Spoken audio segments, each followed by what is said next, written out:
Alors là, on est la 41, monsieur Jean-Philippe Musso. Donc la 41, il s'agit de la taxe foncière sur les propriétés bâties. Donc je rappelle que la réforme de la taxe d'habitation, qui du coup a été supprimée donc pour les résidences principales, fait que du coup on récupère la taxe départementale, la part départementale de la taxe foncière bâtie.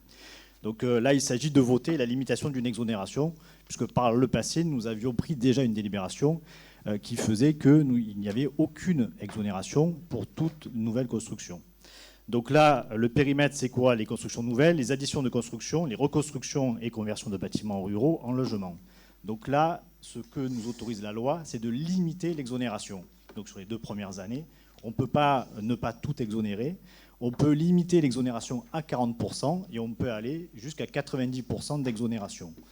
Donc pour comprendre le système, aujourd'hui, donc sur 100 € d'impôt, on va dire, aujourd'hui la taxe foncière sur le bâti, elle est du coup de 43,09%, puisque du coup on prend la part qui était à celle de la ville, donc 28,04, à laquelle on ajoute la part départementale 15,05. C'est pour ça que sur les taxes que nous avons reçues, le taux semble du coup avoir augmenté, alors qu'il est simplement la fusion de la ville plus le département.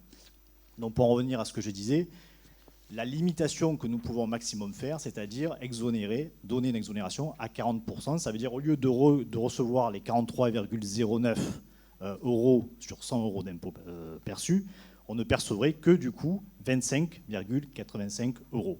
Donc ce que propose par délibération le conseil municipal, c'est d'adopter cette résolution, c'est-à-dire de limiter au maximum l'exonération sur les 2 ans à venir. Merci, monsieur Musso. Des questions, des remarques? Madame?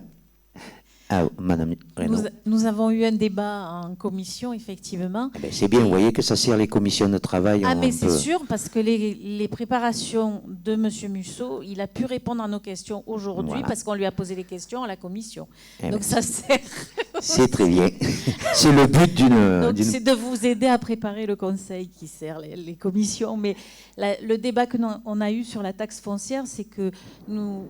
Effectivement, depuis 92, il y avait une décision de la part de la commune et des Pennes Mirabeau de ne pas faire partie des communes qui exonéraient de cette taxe foncière, alors qu'en termes d'accueil à des nouveaux arrivants ou des gens qui s'installent et qui construisent et qui installent et qui construisent, ils ont des charges, et que parfois, justement, l'exonération est une période qui permet d'apaiser le budget lors de la construction.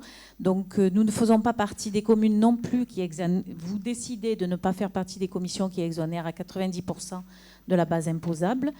Notre situation financière aujourd'hui et l'absence totale d'adaptation ou d'entretien de nos structures municipales ne justifie en rien cette position qui impacte fortement les jeunes Pénois qui font construire sur notre commune, et c'est pour ça que nous voterons contre.